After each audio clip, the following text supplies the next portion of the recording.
রাজপথের পরিচিত হাসনাত আব্দুল্লাহকে এবার দেখা গেল ওয়াজ মাহফিলের মঞ্চে। এ সময় তিনি সমাজে প্রচলিত সুদ প্রথার বিরুদ্ধে জোরালো অবস্থান তুলে ধরে বক্তব্য দেন। আলোচনা করেন সমাজের প্রতিটি স্তরে সুদের ক্ষতিকর প্রভাব নিয়ে এবং সবাইকে আহ্বান জানান সুদের প্রচলন থেকে দূরে থাকার। বিস্তারিত জানাচ্ছেন আরিফ হাসান। কার কাছে অপ্রিয় হলাম, কার পছন্দ হলো না সেটা মুখ্য না। মুখ্য হচ্ছে আমার ইসলাম আমাকে কি বলে, আমার দ্বীন আমাকে কি শিক্ষা দেয়। সেটা যদি অপছন্দেরও হয় সেটাই আমাদেরকে বলতে হবে। বৈষম্য বিরোধী আন্দোলনের অন্যতম সমন্বয়ক হাসনাত আব্দুল্লাহ জুলাই অভ্যুত্থানে সামনে থেকে নেতৃত্ব দিয়েছেন তিনি। তবে রাজপথের সেই হাসনাত আব্দুল্লাহকে এবার দেখা গেল ওয়াজ মাহফিলের মঞ্চে। আমি জানি 16 জানুয়ারি কুমিল্লায় নিজ গ্রামে আয়োজিত এক ওয়াজ মাহফিলে কিছু সময় বক্তব্য দেন হাসনাত। হয়তো আমি এই কথার কারণে অপ্রিয় হতে পারি। বক্তব্যে নিজ গ্রামের সুদের প্রচলন নিয়ে কথা বলেন হাসনাত।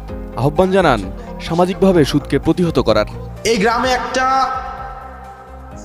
এক ধরনের অর্থনৈতিক বিনিময় প্রচলিত রয়েছে, যেটাকে আপনারা নাম দেন পত্তন।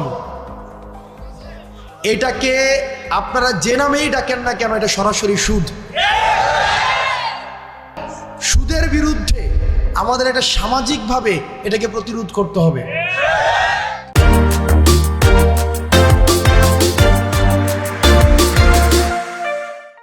বক্তব্যের মাঝে নিজের পরিবারও এক সময় সুদের সাথে জড়িত ছিল বলে জানান হাসনাত।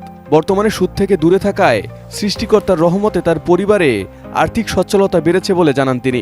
আমার পরিবার সহ আশেপাশে অনেকে আছে এই ধরনের বিষয়ের সাথে সম্পৃক্ত ছিল, কিন্তু আমরা যখন বুঝেছি, আমরা যখন পড়াশোনা করে জেনেছি, আমরা যখন আলেমদের থেকে পরামর্শ নিয়েছি, বিশ্বাস করেন যেই দিন থেকে আমরা এই পথ থেকে ফিরে এসেছি, বরং সচ্ছলতা আরও বেশি প্রশস্ত হয়েছে।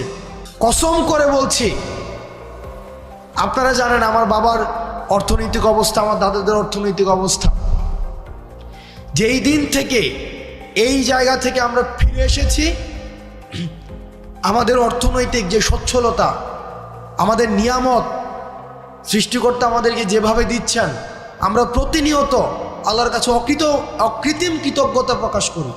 হাসনাত জানান সুদ প্রথা বন্ধ করে সামাজিক ঋণকে সহজলভ্য করা যেতে পারে এবং মাহফিলে উপস্থিত সবাইকে সুদ থেকে দূরে থাকতে প্রতিজ্ঞাবদ্ধ থাকার আহ্বান জানান। আপনাদের কাছে অনুরোধ থাকবে, আপনারা সুদকে বন্ধ করে দেন।